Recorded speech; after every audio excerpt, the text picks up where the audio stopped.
I'm 65 and I just discovered that the loose skin under my chin isn't just about age or gravity. It's because I had never once exercised that part of my body. Not once in 65 years. There are muscles and fascia underneath your chin that respond to exercise just like any other part of your body. 4 simple movements is all it takes, and the results genuinely surprised me. I'm Barbara Lawson. I'm 65 years old, and I want to talk about something that most women our age have accepted as inevitable: the loose skin and softness that develops under the chin and along the neck as we get older. I accepted it for years. I avoided certain photos. I wore certain necklines to hide it. I tried creams and moisturizers, and nothing made a real difference. What I finally discovered is that the problem isn't just gravity and aging skin. The problem is that we have never once exercised the muscles and fascia in that area. And when you don't use a muscle, you lose it. That's as true under your chin as it is in your legs or your arms. Here's what I learned that changed everything. Underneath the skin, along your chin and neck, you have 2 layers of something called fascia, connective tissue that covers and connects your muscles. There's a superficial layer just beneath the skin and a deeper layer on top of the muscle itself. What's remarkable about fascia is that it contains contractile tissue. It's not passive. It responds to activation and exercise just like muscle does. The reason the area under your chin becomes soft and loose is not simply that your skin is aging. It's that the muscles and fascia responsible for the movement and tension in that area have never been specifically activated. Most of us have spent 65 years never consciously using those muscles at all. Once you start activating them consistently, the fascia begins to tighten, the loose skin starts to firm up, and over time, the whole area takes on a noticeably more defined appearance. I started seeing changes within a few weeks of doing these 4 exercises consistently. Before I walk you through the exercises, I want to ask you something. Has loose skin under your chin or along your neck been something you've been self-conscious about? Have you avoided certain photos or certain styles because of it? Tell me in the comments. I read every single one this week because knowing that we're all dealing with the same thing makes it easier to commit to doing something about it. Exercise 1, jaw drop. This first exercise directly activates the muscles and fascia that pull the lower part of your jaw downward. What you're going to do is simply drop your lower jaw and open your mouth as wide as you possibly can. Hold for a moment and then close. Repeat this 10 times. It sounds almost too simple, but what you're doing is creating tension and tone in the tissue directly underneath your chin. Tissue that has probably not been consciously activated in years.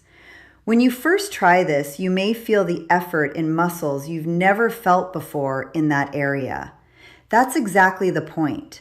Those muscles exist, they respond to work, and they've simply been waiting for you to use them. Do 10 repetitions and make each one deliberate. Open as wide as you can, feel the stretch and the tension underneath, and then close. Exercise 2, corner pull.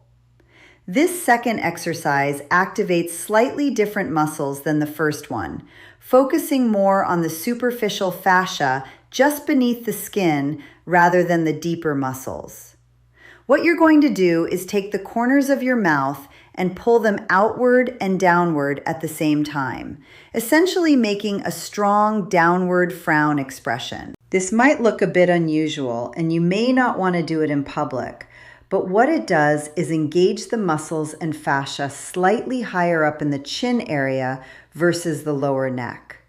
Hold the expression firmly for a moment, release, and repeat 10 times.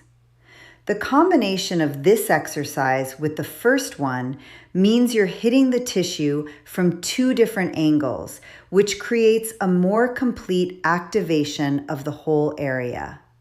Again, you may feel the effort in places you've never felt before. That's a good sign. Exercise 3, neck extension with jaw thrust. This third exercise is the most powerful stretch in the sequence, and it works the entire length of the fascia from your chin down through your neck. You're going to tilt your head all the way back, looking up toward the ceiling, fully extending your neck. Then from that extended position, you're going to push your jaw forward and upward as far as you can, jutting the chin out and up. Hold that for a moment and then release. Repeat 10 times. What this does is take all the slack out of the fascia along the front of your neck.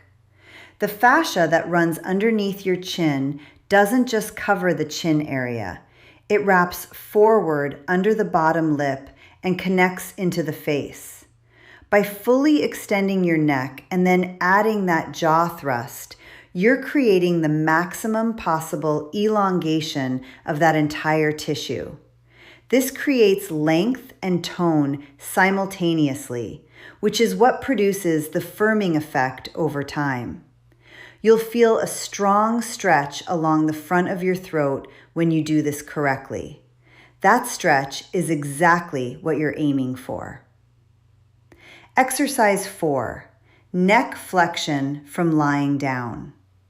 This final exercise is the only one that requires you to change position. You're going to lie on your bed with your head extended over the edge so that your head is hanging back. From that position, you're going to lift your head forward, bringing your chin toward your chest. Then lower it back down and repeat. This exercise works the deeper muscles and deeper fascia of the neck, the layer that the first 3 exercises don't fully reach. While exercises 1 through 3 work primarily from extension and the outer layers, this one works from flexion and targets the deeper structures. When you first try this, you may be surprised by how weak your neck feels in this movement. That weakness is simply the result of years of not using those specific muscles. Don't be discouraged by it. Start with just a few repetitions if that's all you can manage, and build up gradually. The weakness you feel is exactly why this exercise matters. Those muscles and that fascia need your attention, and they will respond to it. Do all 4 of these exercises consistently, every day or at least 5 days a week. The key word is consistently. These are not exercises that produce results from a single session or even a week of sessions. What they do is gradually reactivate tissue that has been inactive for years and encourage it to tighten and firm. Most women who commit to doing these regularly start noticing visible changes within 3 to 4 weeks. Not a dramatic transformation overnight, but a genuine progressive improvement in the firmness and definition under the chin and along the neck that becomes more noticeable over time. I want to be honest with you about something. I was skeptical when I first learned about these exercises. I had assumed that what happens under the chin with age was simply something you had to live with, that short of surgery or expensive treatments, there was nothing to be done. I was wrong. The body responds to the signals we give it. The muscles and fascia under your chin have been waiting for a signal. These 4 exercises give them that signal. Start today. Be consistent. And please come back and tell me in the comments when you start seeing the difference, because I know you will. If this video helped you see this differently, make sure to subscribe for more strategies that actually work for women our age. I'm Barbara Lawson. Thanks for watching.